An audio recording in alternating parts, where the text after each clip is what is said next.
Hello, hello. This is Danielle Ireland, and you are listening to a very special re-release of episode 42 of Don't Cut Your Own Bangs with myself and Danielle Wolter Nolan. In this episode, Danielle has a very important question for you. When was the last time you did something for the first time? Basically, when did you put yourself in an unknown, unfamiliar situation and let yourself be uncomfortable? And did you like it?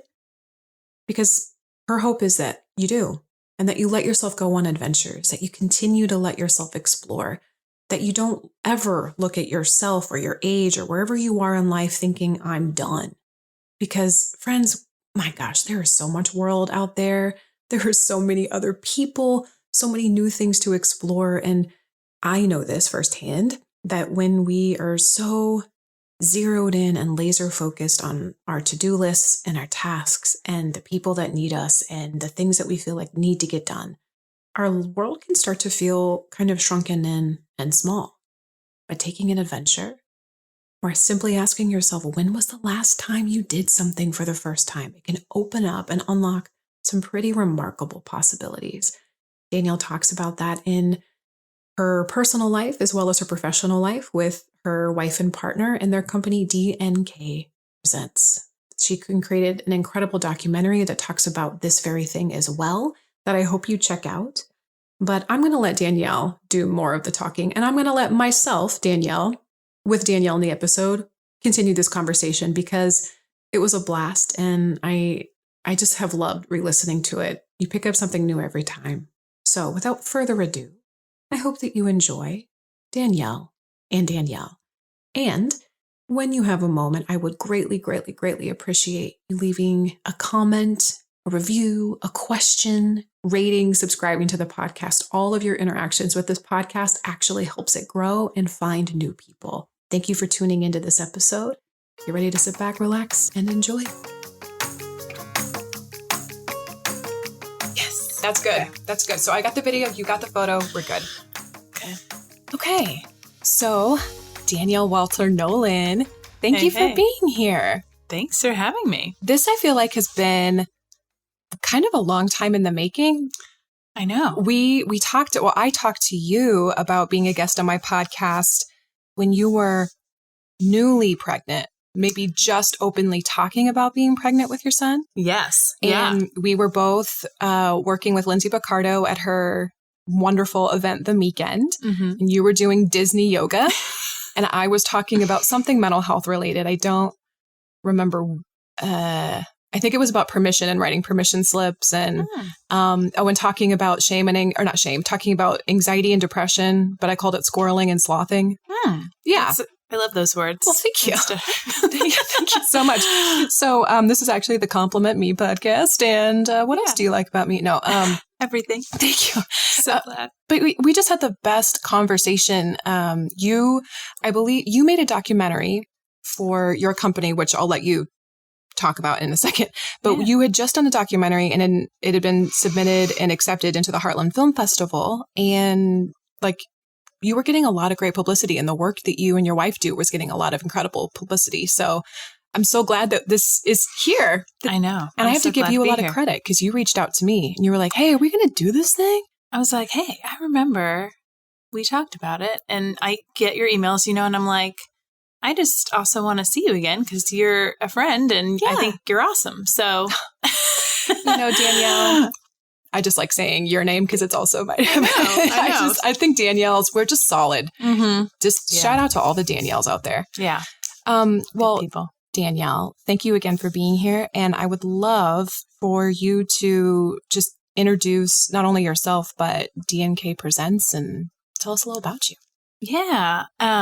So my wife, Kate, and I founded DNK Presents, and we organize and guide empowering adventure experiences for individuals, groups, and businesses. And we really focus to get people to step outside their comfort zone, to try something for the first time, and in turn, really gain confidence and empowerment through experiential learning and different experiences outdoors. So we do many different kinds of events, but we focus on a lot of backpacking trips. Kate and I are wilderness guides. We're certified professional mountain bike instructors. So we do a lot of mountain bike clinics and camps and rides. I also teach yoga. So we incorporate yoga, mindfulness, meditation into a lot of our events. And there's trips that we have open to the public that are always on our website that anyone can sign up for. We also do private events, and we do corporate team building retreats and things like that. I remember the first time I heard you say, I don't know if you would you call it your tagline or your mission statement, that when's the last time you did something for the first time? Mm-hmm. I remember you handed me your business card because I was newly practicing as a therapist, and I had my first business card and I was so excited to hand it out. Mm-hmm. And there's something about it that just felt really legitimizing. And I saw yours and I read that question and I was like, damn, that is good. That is so good. So is that your mission, or is that a purpose, vision, all of it? Like, what is that for you? Yeah. When is the last time you did something for the first time? That is something we started saying that on almost all of our trips and events we do. And it does get you thinking, like, in life, am I just kind of going through the motions, or am I really trying to better myself, or am I trying to really be the best I can be? And, stepping outside your comfort zone and doing all those things. And that became one of the taglines for our film, Live Adventurously.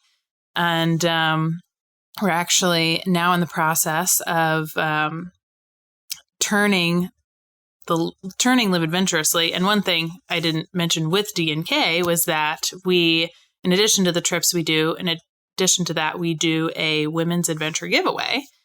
And we've done that program every year. This will be the 5th year. And now we're turning that program itself into a nonprofit. Wow. Called Live Adventurously. Oh and my God. The mission, tagline, I guess, is, when was the last time you did something for the first time? And so we've talked about, turning that itself into a nonprofit for a while. We've had an advisory board for DNK for a few years, and we've gone back and forth, and I'm just so happy that we're finally doing it, and that, and I have committed board members, and, because there's just so many things we want to do to grow that program itself, and to have that 501c3 status is going to just help us with different funding and growth, and go into different markets and provide it to youth. And so there's endless possibilities, I feel like. So that phrase, yes, is embedded now everywhere, and we try to live that in our lives as well. It's so powerful, and it really makes you stop and think. I remember feeling that way when I first heard it. I remember feeling that way when I saw your business card. I remember feeling that way when I saw your business card in a pile of other business cards. You know what I mean? How that goes. Like you keep like a whole bunch of them, and then all of a sudden you see it again. So it's really powerful. And as I was going through your website, a lot of the testimonials, like there were so many. I think the idea of having an adventure, I think sometimes it'd be easy to maybe overlook the impact of that and think of it like, it sounds like someone's really struggling out there. Yeah. There's some health professionals out here, so maybe they can. Yes. So listeners, this is my first time recording in my new office, and I'm sharing walls with people I don't fully know yet. So the trade-off is, where you're not going to hear my dog Sydney barking, you might hear someone coughing. So, but it's beautiful, by the way. I walked in and I immediately felt like, yes. Like, the furniture, the windows, you have a nice, fence, but there is nature. There is nature out and there. It's beautiful. Well, Congratulations.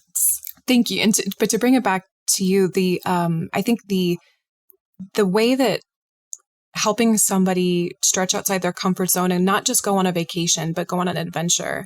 There was one in particular where a woman was talking about how she had lost her son a year prior and had gone on this trip, and she realized that, like, she felt, because it sounded like it was a visceral kinetic experience. It wasn't something that she could be, taught. It wasn't something she could read. It had to be experienced. And that's what you guys create as experiences. But that she realized that she wasn't living. She was just kind of getting by. I can't remember the exact language she used, but it was just really powerful. Yeah, I know that was Michelle, and she was one of our first year winners of our Women's Adventure Giveaway program. And yeah, I can't remember the exact wording, but I know the quote on the website, and it's, that she was just kind of going through the motions and not really, she was, I guess, living her life, but not feeling it, not she was like a bystander of it. She wasn't actually, doing something that really impacted her in any way. And so there, doing that trip with us and, like she said on our website, I feel like she felt like, now I feel like I am part of my life. I'm living it. I'm going to, because of what happened with her son and different life events. And, many times we feel like different parts of our lives, like, what are we, what am I going to do now? And you just kind of like, okay, I'll just go to work and I'll come home and make dinner and do it all over again. And, thinking about what can I really do and, to impact myself, to impact the world. And, she's gone on she ran for school board. She's working at a different place. She's an attorney, and she's made some really cool life changes for herself and her family. And, it's nice to know that I feel like our adventure had a part of that in her life. So, yeah, I think that's I don't know if that can be, it makes me think about theraplay. That's not a therapeutic modality that I'm trained in, or that I even know much to really speak to beyond what I can kind of put together on the name theraplay. But yeah, I haven't heard that. Yeah. That's cool. That there's talk therapy, which is essentially what I do. There's art therapy, which I feel like has been around a little bit longer and we hear about, but theraplay is, it's particularly good for, I believe, children who are on the spectrum, as well as just young people, because so much of our experiences and our emotion and our story, it isn't articulated in words because we don't experience life that way. We don't experience life the way that we read a book. We're in the experience. And so putting your body, your mind, your soul, putting your everything, throwing yourself into an experience can help, particularly what we're starting to understand about trauma. Actually moving the trauma, moving the pain through your body you could arguably probably accomplish months of therapy in one of your adventures is just kind of what I'm guessing. There's been many times where I'm like, I don't know if I'm a mountain bike coach or a therapist. Yes. And actually both my parents are therapists. My dad was an art therapist and my mom was clinical social worker, similar to what you do. And, so there's therapy in my background, but I'm not, a professional myself in that. But there's many times where, that directly correlates goes back in our personal professional life where, we're working on a skill in the outdoors. Maybe it's going over, a little rock garden or a route on the trail. And I've heard women say, like, I literally have ownership of my body. Like, I am not a young girl anymore, and just saying different things and affirmations to themselves. And it's really, it's just that those are one of the best experiences that we have and that I get from being, a guide and a coach.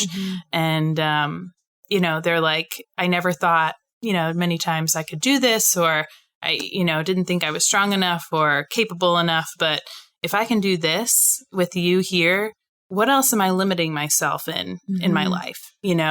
And, doing this, whatever day with us or weekend with us, now I feel like I can do so much more than I thought I could do.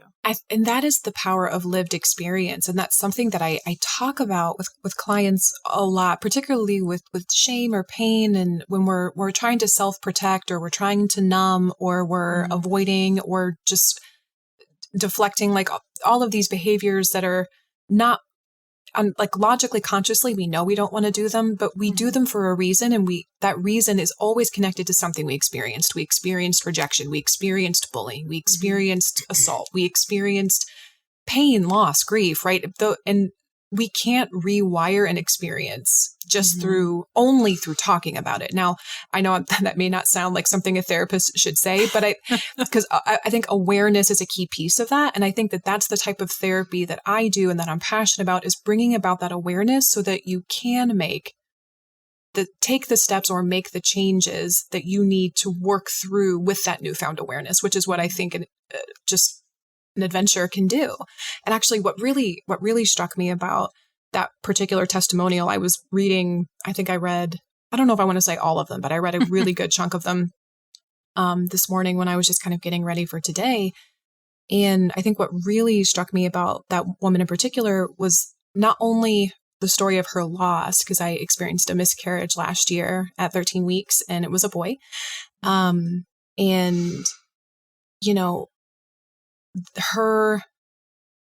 so that first is what caught me. But I think like where I am today, sitting in my office today, and that pain was like a kick in the pants. Like, listen, girl, no day is promised. Nothing's guaranteed. Yeah. So what are you waiting for? Because it is so easy to get just sort of conditioned and comfortable in the routine. And that loss and that experience of that loss, I really consciously wanted to make a choice to make that transformational and not, but in a way that served me. Like I had to choose that, because otherwise it was just awful and pointless and just a waste for me. And so probably not for a couple months later, because there was, wine and crying and watching The Office completely through season 1 to season, just like there were all those things, right? All of those things. But when I sort of was ready to start coming out of that shell and show up, I realized I wasn't showing up for myself. And what a gift that is to be able to offer that in a way that is fun and adventurous. I don't think that pain is the only way that we can learn that. And I don't think pain is our only teacher. And I certainly don't want to put pain on a pedestal, because we're all in one way or another trying to avoid it. We want more joy. We want more joy. Yes. But reality is that life happens and different experiences happen to us and we don't know why. And, but now, that you've had this experience and, and we go through different, as you tell people this, different things we go through to get through it and to figure out, now what and what's the next thing. And, that's one of the things we love about being able to offer experiences is that, really it's kind of about like self-discovery and, and especially for women, we see many times that, we do about 80% of our business is women only. And, we didn't start out thinking we would do it that way, but, we thought we were seeing, women specifically on our trips saying like, just self-doubt and different past experiences that they were like, this is why I never gave myself the chance because this happened to me or, my husband left me or I had a parent or, sibling. We've had just a lot of loss or trauma, in different backgrounds of people on trips. And then it's like we come together and it's literally like around the campfire and these aha moments and these breakthrough moments happen. And it's just... There is something about a campfire. I tell you what, there is something about a campfire. It is. Yeah. It's like the fire and it draws you in and and many times these women go on that come on these trips are like, these women know me like no one else like knows me. Like, I go to work and I see the same people every day. And, and even Michelle, I know, the same woman that lost her son, she said in our film, like, you see the same people every day and you can show them your real face, or you can show them like, the representative. Yeah. Mm-hmm. And she's like, these ladies on this trip and this experience have all given me their real face. Mm-hmm. And I appreciate that. And I respect that because, again, you can go through life and just kind of like be like, yeah, I'm fine. But really we all have these things going on. I'm fine. Lord, I was a classic I'm finer. Like, just, how are you doing? Good. I'm great. Fine. Oh yeah, fine. And then so quickly, how are you? How about you? Yeah. Tell me about you. Yeah. And I didn't realize, I think until this last year, through a series of experiences, how much I wasn't showing up for myself because I just wasn't being honest with myself. And I was hiding behind asking questions. I built a career around asking questions. Before that, even when I worked as a dance instructor, my entire, day and night was about making other people have a good time, making sure other people were having a good time and getting them over the hump of being nervous about dancing and putting themselves out there and performing. And so I really hid not just my own pain, but I think I even hid, I was just hiding behind questions, and trying to take care of others in the way that I knew how, which is a role that I know is not unique to women, but I feel like something a lot of women have in common. Mm-hmm. So I want to go back to the beginning. I've got 2 questions for you. What was it like putting the first adventure together? And I'm curious too, how do you know when you need an adventure? Like, what is it that calls to you? You're like, oh, it's time. Honey, grab the backpack. We got to go. I know. That's, definitely real because, it's like, we got to practice what we preach, Well, the first question was, what was the first adventure like? Yeah. Right. I want to go back to the beginning. Like, oh shit, God. we've got strangers who have paid us money and we're taking them to, I don't know, where the Grand Canyon or wherever took, like. It was in Indiana. Oh, good. Okay. Yeah. Which we do a lot in Indiana, by the way. Run. But we were in Morgan Monroe State Forest. Lovely. So the first adventure, so we started our company in 2014. And that year, we technically, we're an LLC, we were a business, but, we had gotten a lot of certifications and credentials and did a lot of training and took our friends out a lot. I noticed CPR. You both had like CPR. So I was like, oh my God, I didn't even think about like that. All that, but go ahead. Wilderness first aid. Yeah. There's a lot of things that you want to have when you're in the wilderness and you don't have modern amenities. And then in 2015, so it's actually like in April 2015 was our first guided adventure with people that actually paid us and we didn't know. Mm-hmm. So we were like, okay, like Kate and I were like, this is real. And we had a family and a couple women just from Indiana, we're very nervous. I remember, but it was the best. I mean, and I still follow and am in touch with that family because they were like, I was like, this is so cool that you guys do this. And they're like, we would love, we love to do this kind of stuff. We consider ourselves like, a novice. I feel like I'm like, would you submit a testimonial like of your experience? Cause this was like the very beginning and like, tell me what it was like. And, that she was like, I felt like, we're just novice, like campers, but like had never done backpacking. And you guys like told us like everything we needed and we provide, gear if you need it and teach you how to cook in the backcountry and make fire and filter water and hang your food and read a map and do all these things. And so you're who I'm going to call when the zombie apocalypse happens. I'm going to be like, Danielle, Kate, I need help. She'd definitely come on an adventure with us for sure. I will. Yeah. And but I still like follow them, on social media. And I remember that trip so well because it was monumental, right? And we just did like a 10-mile loop. And so this is near like Martinsville, Indiana. And it went great. I mean, I remember afterwards, Kate and I were like, we did it. Like, this is real. Everyone's alive. Everyone survived. Yes. Like, we made it through. We're insured. Like, if you know what I mean, like that was one of the first things we did. Oh my God. Nothing makes it feel more real than when you have to pay for insurance. Like I have 3 different insurance policies. One is cyber liability. It's like a whole new frontier because if a client's like, I can't make it, can we FaceTime? Like, or just all that. Yeah. It's insurance, man.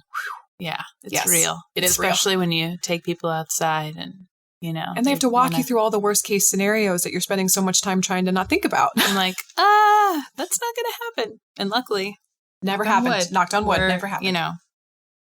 We've had good success. But yeah, so that, I'll always remember that. Did anything not go as planned on that first trip? Or did you just kind of go in? I could see you kind of going in like, okay, we're just going to take this one day at a time. Like I'd be like, okay, this is the plan and this is the agenda. But it probably having a relaxed approach, I could see it serving you well. Well, I mean, it's hard because I am very lucky because I have the best person ever, my wife, as the co-founder of this company. Yes. And she and I work really well together. I mean, of course, there are times when we're like, what are you doing?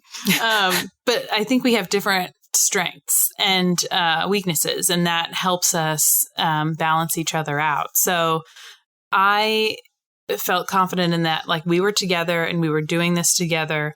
And it's funny because I am a real planner. Like I'm like, we got to be here at this time. We're going to this campsite here and there. And it's funny because it's like you try to plan an adventure, but you can only go so far because it's part of the adventure is the unknown and going into that space. And that has been really instrumental and helpful to me in my personal growth, I feel like, because I do try to plan things and I want to know exactly, when something is going to happen. Mm-hmm. And even going back to like, it was starting a family and planning, trying to get pregnant. We tried and went through things. I never had a miscarriage, but we had failed times and, like failed attempts at fertility and conception. Yes. Yeah. Yeah.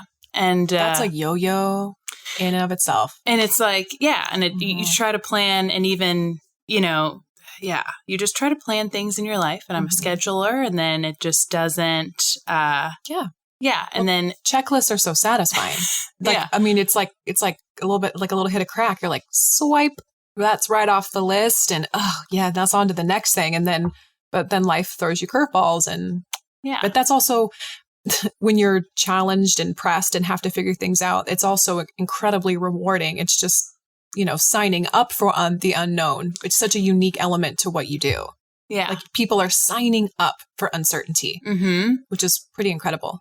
Yeah. Yeah. And we do get, I get a lot of, there's a lot of women out there that have a lot of questions and I answer as many as I can, but I literally do say like, this is an adventure and you are going, like, there's some things that I cannot answer because I don't know, there's going to be other people out there. There might be another person. A lot of things we do, it's like first come, first serve in these backcountry areas and campsites. But we do different things to make sure we get the best spots. And, one of the last big trips we had, there was a fire ban in this national forest. So it was funny because one of our participants like brought this like cardboard and it was like a drawn like fire and we were like, woo, we're gonna, but like, that's just what you have to do. And I think in an adventure and in life, it's like not what happens, but it's how we respond to it. Right. Yes. So it's like, I could be like, oh my gosh, like we can't make a fire. Like, no, that's one of the best parts, right? Like sitting around and like, talking about the day and your life and, or I could be like, well, we can't do this, but I can teach you how to build like 5 different cool knots and we can play other like cool games and, and it wasn't even, it was actually just like a really cool experience. Well, I think I can speak for myself at least. that a lot of stress is self-induced, almost imagining or what-ifing or putting yourself in a situation that would feel stressful so that you can. I mean, part of the reason why I think I do it, and I know other people do too, is like, if I can map out the worst case scenario in my head, then I'll know how to handle it when it happens. But in a case like that, where you can't plan for everything and you're there, you just have to deal. You just have to, I'm pretty sure it's Brene Brown who calls it,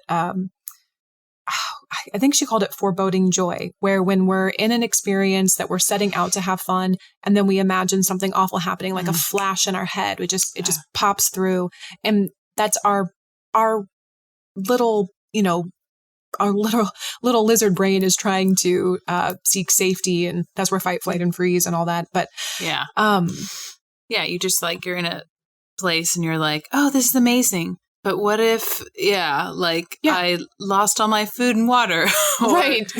What if my tent catches on fire? I don't know. And it's just your body and your mind trying to keep you safe, but it also can pull you out of a potentially joyful experience. And so I think that's a really great approach. Like, okay, so like potentially the best part of this trip, the fire is not here, but you know what? Like, how can we make this work? Because we're in it. Yeah. It's like something like, it makes me think about honestly preparing to move into this office. I spent the week before, like I was having such trouble falling asleep, or I'd wake up super, super early in the morning and my mind would start racing because I was trying to lay out and map out where I thought things could go and where things would fit. And I was stressing myself out because I don't have a mind for dimensions. Like you tell me what square footage is, and I'm just like, yeah, totally. Absolutely. 18 square feet. Yeah, I know exactly what that looks like. And, but it wasn't until I was in the space, and this isn't 18 square feet. I actually don't know the square footage of my office.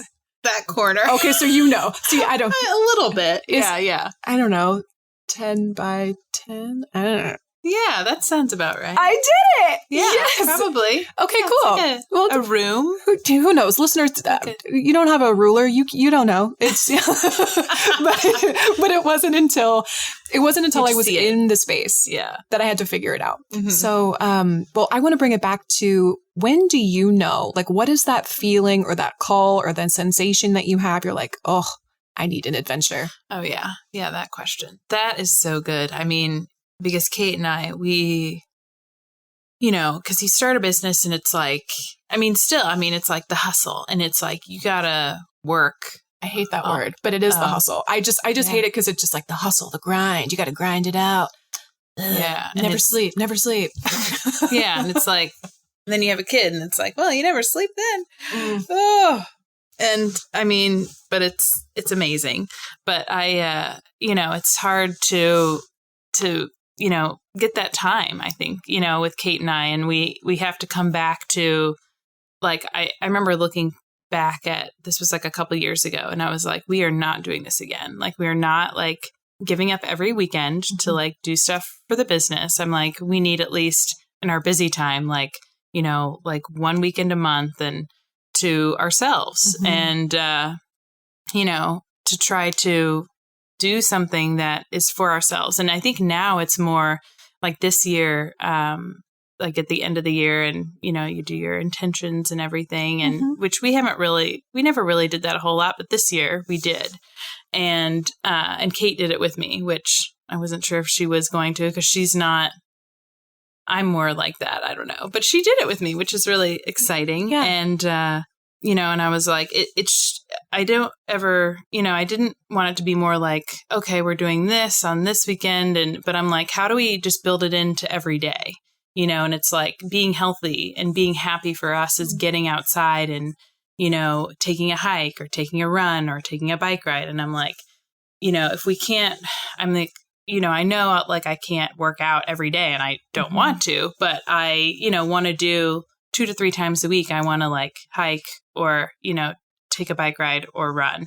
And it's funny because when, which you will have a family, you have a husband, and you will. And, yes. And having Asher, our son, it was like, he brought that in our lives too. Cause we were so like, it was just us, and we were like, yeah, we're fine. But like, he, like having him now, it's like zeroed in your focus. Yes. Yeah. It's like he's made our lives like slow down because he's there. And it's the absolute best. You know, Eckhart Tolle, who wrote The Power of Now and A New Earth. Oh, yeah. I love him. Yes. Yes. He was having some conversation with Oprah. I don't remember which one. He's had many. Yeah. And so they're having a conversation and they're, you know, just talking about life and the meaning of life like they do. And Yes. And they were accepting calls, I think, from, you know, people from all over the world. Yeah. And this woman called in and she was like, I'm struggling with mindfulness and I'm struggling with being in the moment. And I'm struggling making time for meditation because I have a toddler. And he said something, which I think it's just such a great reminder that your son is your meditation teacher. Like being present with him when he is being chaotic all over the place or throwing a tantrum or just simply pulling at your attention, that's your meditation. That is your mindfulness practice, just being there. And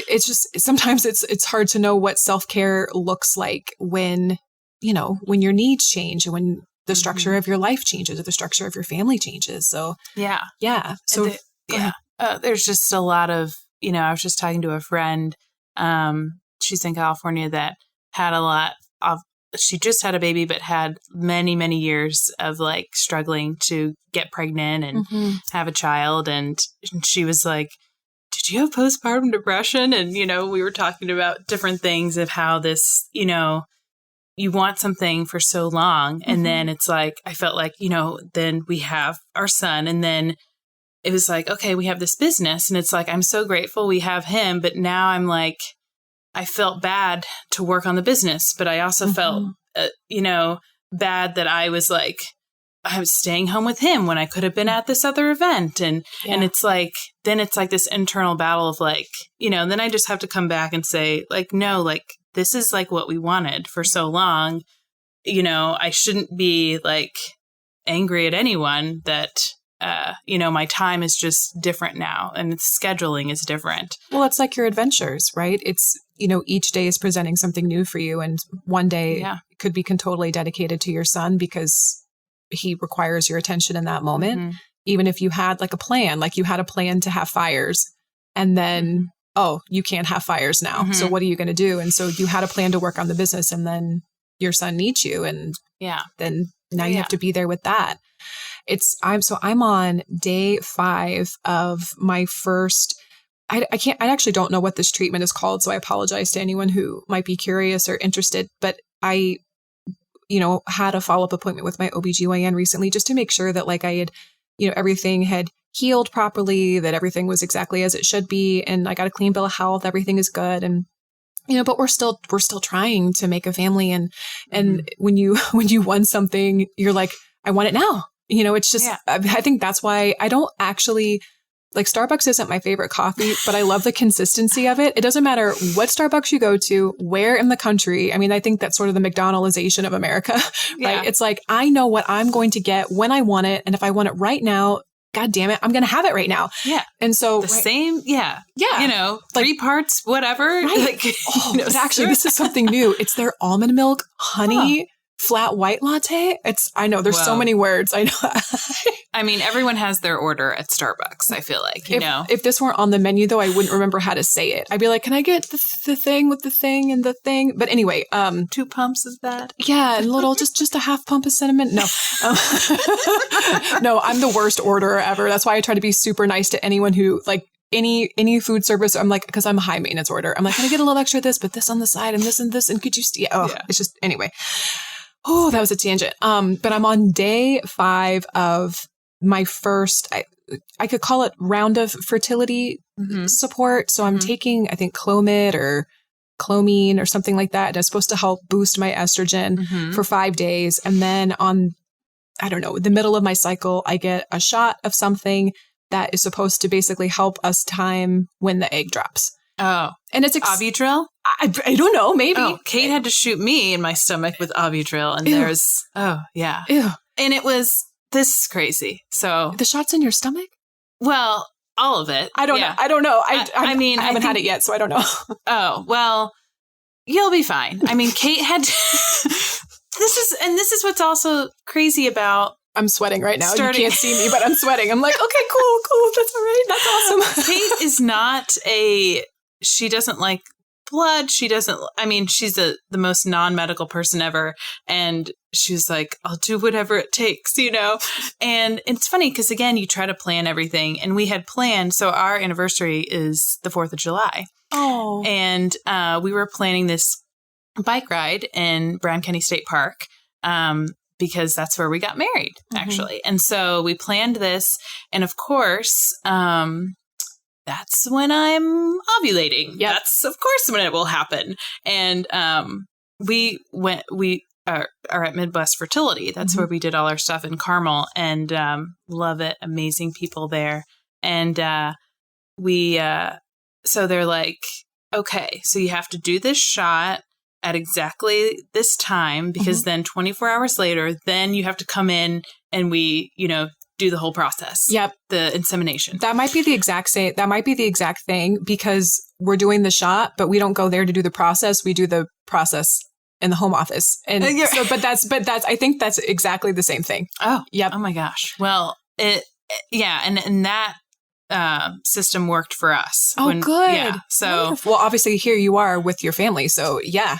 Success story. Yes. Success story. And, but it was crazy because this shot had to be refrigerated, and we were like, should we do all these things? And I'm like, I can't be alone. And so we were like, okay, we're going to do so we did the bike ride, and then we had to tell the group, because we had all these people coming, friends, and, and we do stuff with our company all the time. So we're like, we have to go back for lunch. And we just made up this thing that we had to go back at the shelter house for lunch, because I literally probably said, I have to take this medicine and it has to be refrigerated. And then luckily someone in the group was like, oh, I just went to Honduras and I had to take this, some shot that had to be refrigerated. So it was kind of okay, without us telling everyone, what it's for. Yeah. Yeah. And so literally Kate shot me in my stomach with Ovidril in a shelter house in Brown County. It was, middle of July. It was very hot, and, had to have a clean area, but we were we had to, we couldn't just do it in the woods. No. So we had to have a sink with soap and water and all this stuff. But I mean, it was just crazy, because she did that. And then the next day we were up here, and, what an awesome story for Asher to hear one day, how you came to be in our lives. Yeah. Yeah. Yeah. She had to, we were on a bike ride, and we were and it has, and everything. It's it has to be at this certain time, because then, the next day you had to come in at the same time, and they do the insemination, and then it's the waiting period, and so it's it's all good. It's modern conception. And I think, God, if I could go back, this was a question I asked every episode for, I think, the first 2 seasons, that if I could, if you could tell your younger self, a younger age of yourself, anything, or, knowing what you know now, what would you tell your younger self? And I would tell my younger self, not to have unprotected sex. You should still have protected sex for a whole host of reasons, but it's not, don't worry about it as much. I remember, God, I'm especially being, super young, and I wasn't even sexually active, and just, the way that my young teenage mind worked, and it was just oh my God, I was in a hot tub too long. And what if, I mean, I can't remember some of that, but it's just oh my God, or we kissed and I just want to be sure. It just, God, I mean, just the fretting and the stress. Cause I think that's what schools ingrain in you. It's sex is disease and unwanted pregnancy. Yeah. If you kiss, you will get pregnant. If you stay in a hot tub. Right. If you look at a penis, pregnant. And just know that's just not true. So if any of you were worried about that, we've debunked that myth. Yes. There's science and data that backs that up. Yes, there is lots of science and data.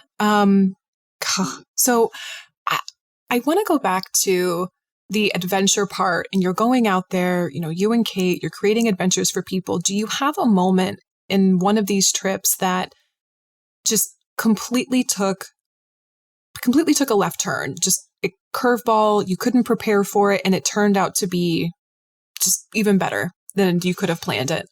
Oh my gosh. I think so many of our trips Mm-hmm. like turn out way better than we expect, which I mean, we're so blessed and amazed and honored and grateful that we get, I feel like, really amazing participants and guests that come on our trips with us. There's definitely, surprises that occur, but it's cool because many times we get to be the ones that like do these different like surprises for these women, and they don't really know what's coming, and sometimes it surprises me that what scares them and what doesn't.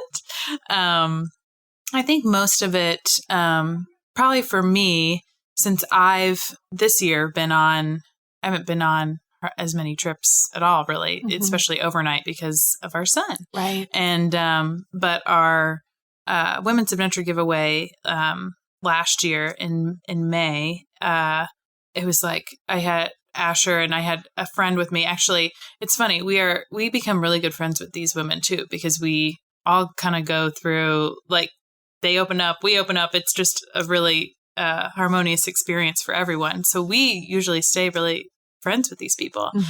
So Michelle, again, she keeps coming up, she came down with me to help with Asher. And so we were in an Airbnb together, but I was able to run back and forth to the giveaway and where kind of their base camp was. And that's a really clever way to handle. I wouldn't have, because I had thought, like, I wonder how they handle, just navigating that out in nature. But yeah, so you stay in Airbnb with Asher and then you kind of meet them out and go back. Yeah. Okay, cool. Yeah. So that's how, we're just figuring it out. And it's worked out. I mean, I'm still even breastfeeding and, figuring it all out. So, so he was there, and I mean, he then was like, 6 weeks old. He's teeny tiny baby. Itty bitty baby. Yeah. Yeah. Well, he was big. I mean, from the get-go. He was 9 pounds, 2 ounces. And I thought he'd be older. He stayed in. He did not want to come out. You made a good home for him. He was like, he was almost 2 weeks late. So it was, But anyways. Big baby. big baby. But big babies are good. So, but I think on that trip, because that's the last one I was really, really part of, because I tried to be as much as involved as I could be with him. And, but I think, it's like many times we don't really know who's coming in, these women. And with the giveaway program, it's like they have to be nominated. And so, and many times they have these, they're nominated because they've been through a lot of, challenges or obstacles, or, or sometimes they are really, going above and beyond in their community or at work. And I think so we had a woman that she has had 2 liver transplants. Oh. And she was on the trip and had just found out that her the medication she was taking was it turned out that she had to have the second one because her body was rejecting that transplant, and then was just finding out that again she was showing signs of her body rejecting the transplant again. Wow. And so, but she just lives her life adventurously. I mean, she takes every moment that is an experience, and she's so amazing. And I think just being around her and that was just enough of an experience for me and for all of us that she was like, no, I'm going to do this. Like, there's nothing that's going to stop me. I do believe that is a choice. And I don't know. I think that's sort of an ever evolving question that I'm interested in researching and exploring. Like, if I ever go back for a PhD, I'll be very interested in exploring sort of the nature and nurture component of development, because for some people, they can look at adversity and treat it like an opportunity to go deeper into themselves or deeper out into the world. Like, just, it becomes a springboard and a launch pad. And I think for others, and I've experienced both, it shuts them down. And where does that resiliency come from, or how do you learn it? Is it innate, or is it learned? Is it both? Yeah. But she sounds just like an incredible human. Yeah. Yeah. And one of the things I love is whenever we do these interviews of, because we have a selection committee that narrows it down, and then we do usually sometimes in person, but most of the time it's like through Skype or Zoom, like interviews. And I've asked it before because there's always like a turning point. I feel like for a lot of these women that have gone through all these things or going through it now. And I'm like, what, like, because especially for her, she is like making every moment of her life matter because she doesn't know, what's coming up, what's next. And, with her health. And so I said, and I try to ask, like, what was your turning point? Like, what made you say, because I'm sure, she was like, she was talking about a time where she was like in, living in Texas. And she was like, I got the diagnosis of, because she grew up like having health problems all her life. But she's like, I got the diagnosis of like, if you don't get the transplant, like you will die and da-da-da. And she's like, I had this, depression. Like I went through this like darkness. And I'm, and I was like, what turned your life around, you know? And I remember for her, she said, which I should figure out what the exact name, but it was a book about a Olympian and that he had a liver transplant and he became a gold medalist. Oh, is that Unbroken? Maybe. Yeah. So I believe that this was Is he a track? I think it's Angelina Jolie's directorial debut. Oh. She did the movie of his life based on that book. Okay. And I think the movie's Unbroken. I don't know if that's the title of the book, but yeah. Okay. Yeah. Then, well, I'm glad. I'm going to write down that title. Right. And I need to read it. But she was like, my doctor told me about this. And she's like, from then on, she was like, if he can do it, like, then I can live. And I can't, and not only live, but I can do whatever I want. I can, I can ride my bike. Like, she's a great mountain biker. Mm-hmm. Like she rides her bike with her husband all the time.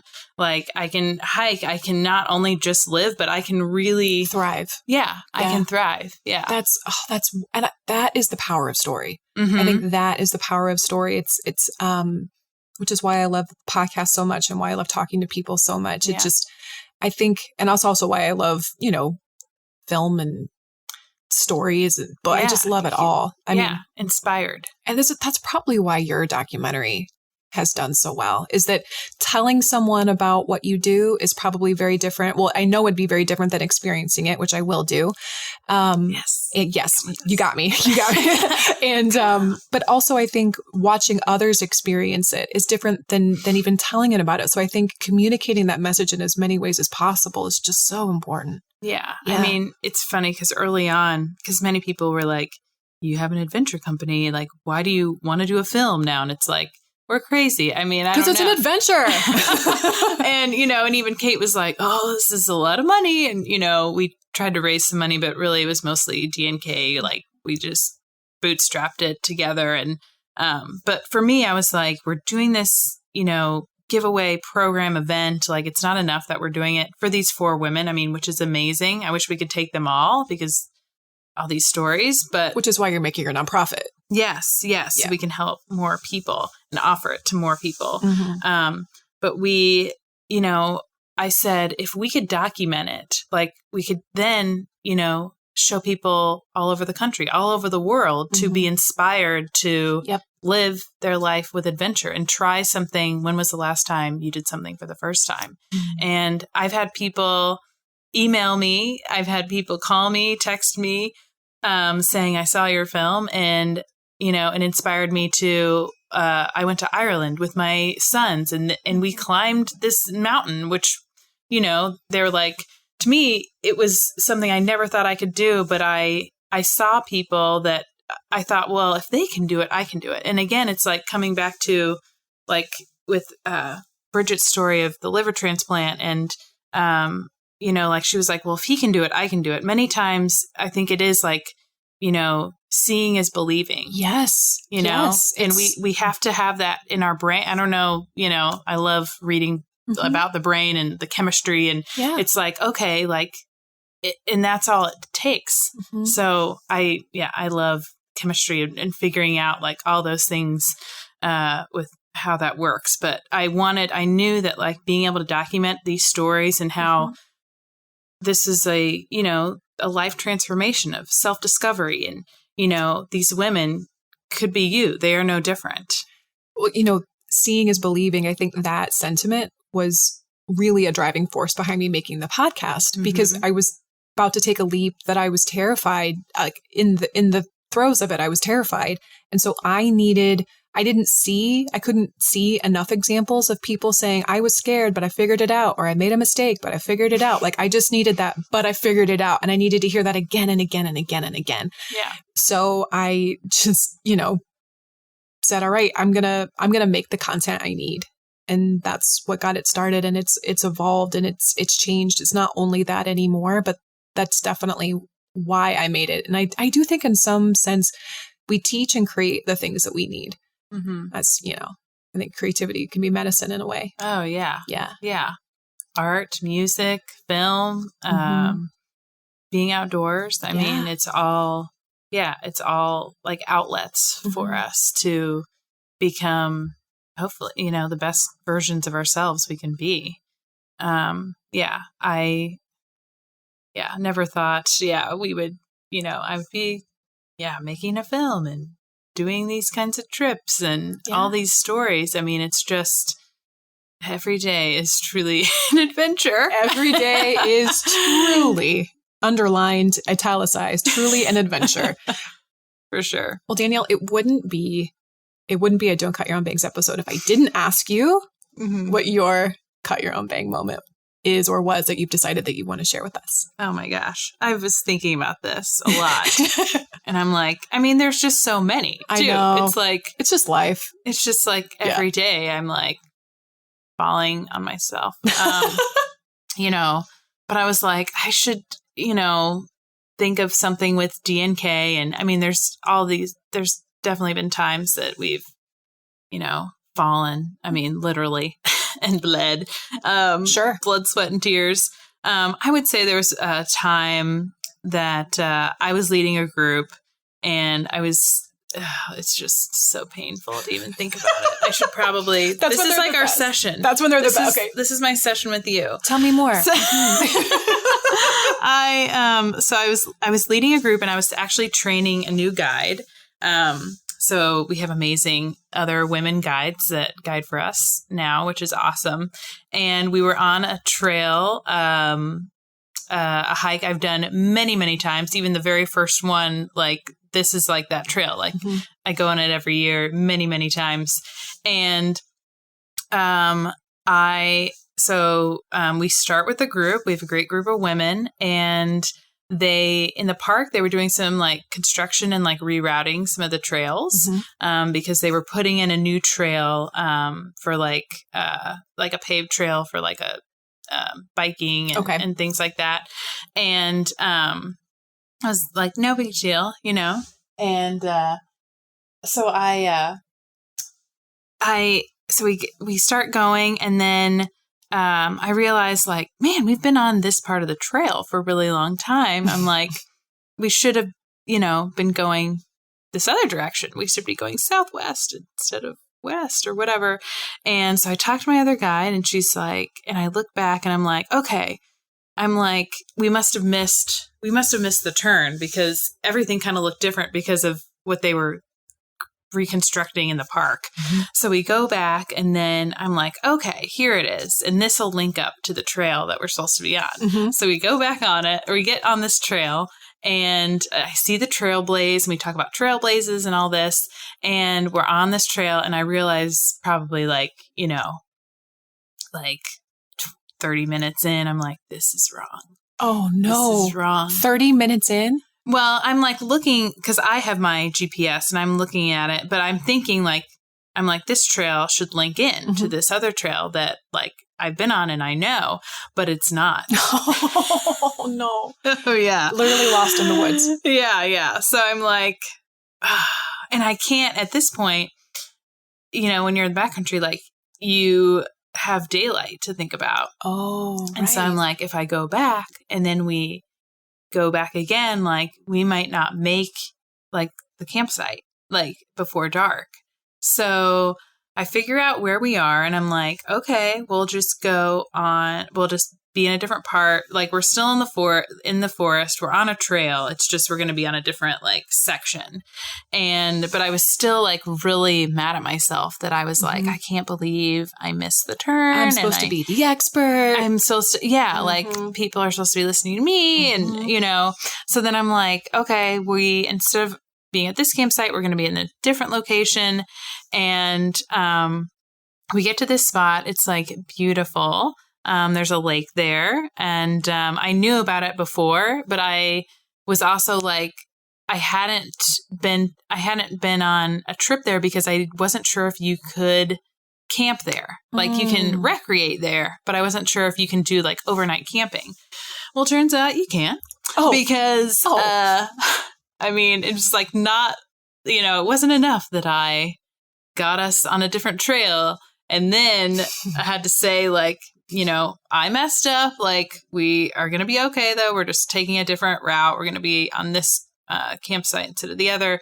The Forest Service guy comes in and he's like, you can't camp here.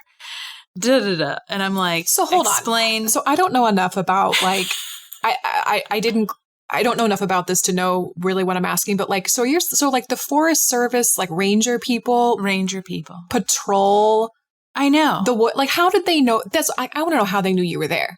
That's really what I want to know. I know. That's a great question. I don't know. I mean, because you can it's like a day use area. Like you can come and there's people fishing and they even have like grills for like, again, day use where you can, and even bathrooms. Like the ladies were like, this is great. I'm like, yeah, we weren't even going to have those amenities, and then, I'm like setting up and he's like, no, you cannot.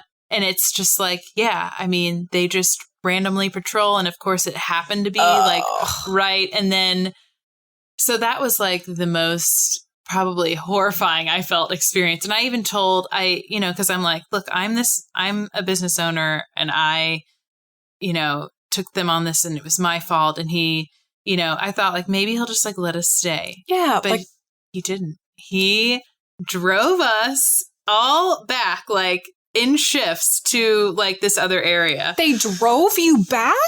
Yeah. Well, I mean, at this point it was like we couldn't hike, like we couldn't because it was dark and, so it was just crazy. Sure, and they had a very good reason, but I'm a little like, why couldn't you guys just stay? Like, but I'm sure they had a reason. Yeah. I don't know. But I was, and I told the whole group, I was like, well, obviously this was not how you expected to, and I offered them all like a refund because I was horrified and I felt so bad. Oh. Of course, none of them were like, absolutely not. Like, you did great. Like, there's a lot going on in this park right now. Like, obviously, because I even talked to the ranger about like the trailblazes and things. And he's like, oh, they haven't like fixed any of that. Like all the blazes are the same right now. But they're all different trails. And I'm like, that does not work. What's a trailblaze? So it's literally a symbol that will be like on a tree. That's like, it'll be like a triangle or a diamond or a rectangle. And it's like, if you're on like... So like trailblaze is like a metaphor for a sign.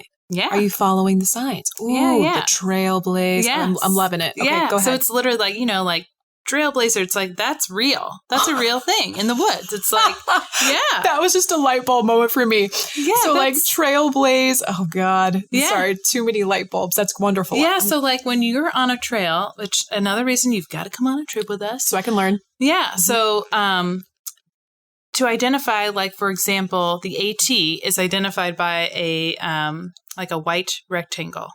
And that's when like you're on the Appalachian Trail. Okay. When it branches off, so if the trail is like turning, there'll be 2 in a row. And that is a symbol like, that means like look out, like they put 2 on there. So you're like, oh, I got to pay attention because the trail's going to turn. Oh. Or if the trail ever crosses a road, they do that. So like, yeah. And so trailblazes are there to help you identify where you are in the woods. And so I was literally asking this ranger, like, why is this blaze? Like, this is the trail, and he said, oh, they don't mark them correctly. Like, it was like a total, like he was like, oh, all the blazes are the same right now because of the rerouting of trail. And I'm like, so they were marked wrong. And again, it's like, I was just like, I feel so bad. But all these ladies were like, no, this is great. Like, it was truly an adventure. Yeah. Well, and mistakes happen. And I think too, I think it's so hard for us to give ourselves grace when those, and I don't even think that was your mistake. I mean, just based on the way you're describing it, it doesn't even sound like you followed. And that makes me think about some of the like 25-year-old, 26-year-old clients that I work with. I work with a lot of clients who I call are experiencing like a quarter life crisis. They're experiencing a lot of anxiety and a lot of just, I won't say depression necessarily, maybe in a clinical sense, but they're still having the experience of depression and the experience of anxiety. Because like I checked all the boxes. I did everything I was supposed to do. I followed the trailblazes, right? I did this. 12 years of school and then a 4-year college. And then I got an apartment or I got a house and I have a relationship and I did all the things. And now, oh no, like, who am I? Yeah. What do I want my life to look like? What does all of this really mean for me? And do I even want this? Yeah. And so checking the boxes. Yeah. But just, I think that's a great don't cut your own bangs moment. But I'm glad it worked out. It all worked out. And, and I learned, I guess, never assume that even, because people ask like, do you get tired of like doing like the same trail or the same route? And I'm like, I don't, because every time I'm on a trail, no matter how many times I'm on it, it's always different. And I'm with, even if I'm by myself or I'm with a different group, there's different objectives. Being outside in general, the weather, everything, it changes. And so, but we do change it up. We go to different places, but there are some routes we do, many times. And it does always change. And maybe your adventure is finding the adventure in a familiar experience. That's really interesting. Something different that is familiar, like finding like what is there a new there's so many things, a new discovery you can have. So well, this was wonderful. Danielle, thank you for sharing your time with me and your stories with me and your adventures with me. And thank you for inviting me to go on one of your adventures, because I have to now. I spoke it into the universe, and it's digitally recorded and out in the world. I've got to do it. So keep you accountable.